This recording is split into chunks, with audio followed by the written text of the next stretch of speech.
coach Tom Crean as the Hoosiers return all 5 starters from a year ago. 20-14, got to the NCAA tournament, did not quite have the performance in the postseason that Crean and company were searching for, but still returning players like Yogi Ferrell, James Blackman Jr., and Troy Williams. Back to Big Ten Basketball Media Day and IU head coach Tom Crean. Welcome back. Thank you. Start with an opening statement and then open it up for questions. All right. Well, we're excited to be here, and we're excited to be in practice, although right now we're the product of injuries, and we've got a long way to go to get our depth where it needs to be considered an upper echelon team in this league, and from my estimation. With Thomas Bryant, who has had a great summer for us. I mean, I've never run anybody that made the jumps he made athletically. He went up 9 inches in his vertical jump in 7 weeks, and we've had guys not go up 9 inches in 4 years, and needed to get a lot stronger. Well, he's only practiced 1 day for us so far, full practice, because he had a sore arch in his foot. So we basically kept him out, and he's just starting to come back now in a little bit of non-contact work. Colin Hartman is our really only returning guy on the front line at 6'6", and he took a charge the other day on Troy Williams. First off, I'd never seen Troy jump higher, and I've never seen a guy be more valiant in taking a charge. He took a knee right inside of his chest from Troy and took a charge.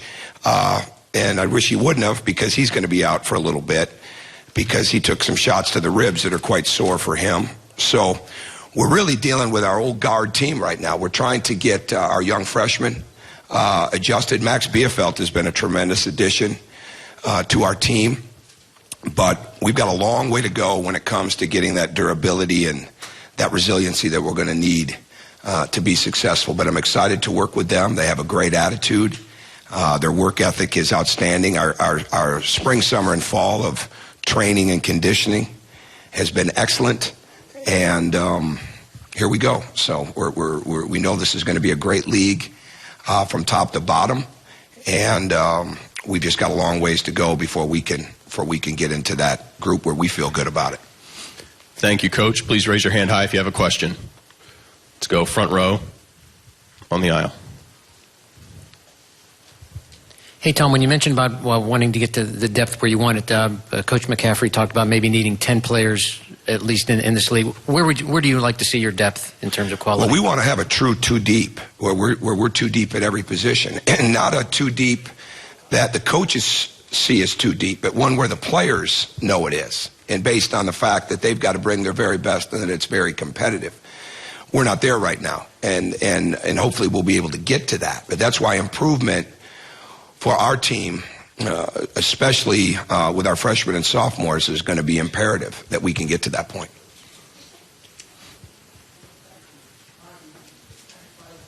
Let's see, third row on the aisle, right-hand side.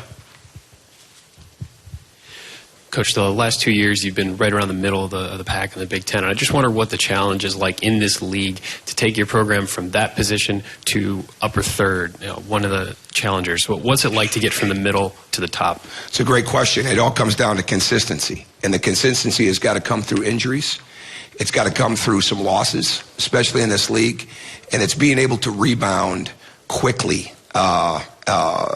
figuratively, in the sense of being able to withstand all the different challenges that come inside of it. To me, the big characteristics are going to be the mental toughness that you've got to be able to play with, and you've got to be able to control the paint, which means you've got to get layups, and you've got to get to the free throw line, and at the same time, you've got to be able to challenge the rim and keep other teams from having a real high field goal percentage inside the paint area. And if you look at the history of this league, all right, especially the last few years, it's high shooting percentages, it's low turnovers, it's very good defensive field goal percentages, and the top teams are always right there in the rebound percentage, rebound margin areas. So those are the things. Those are the toughest things to do, and they're the consistent things that have to be done. I think that's what it is. Let's go back left-hand corner. Coach, what do you have to say about the comparisons being made between Yogi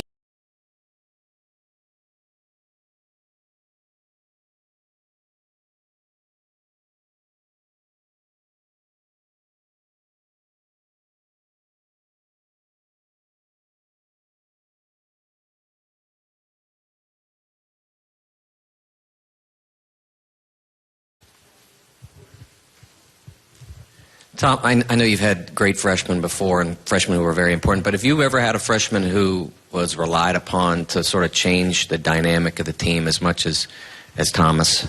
Yeah, Cody Zeller. That was a big one because it was going to be, he just made everybody around him better because he had great confidence. And he was highly skilled.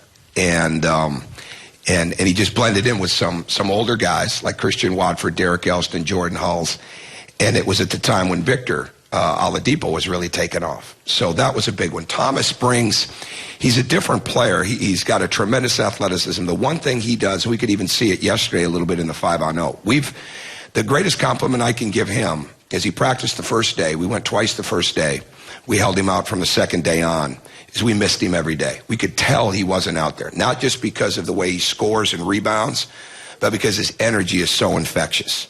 So I think he brings, the players have a high level of confidence in him. He's got a tremendous work ethic, and he knew he had to get better.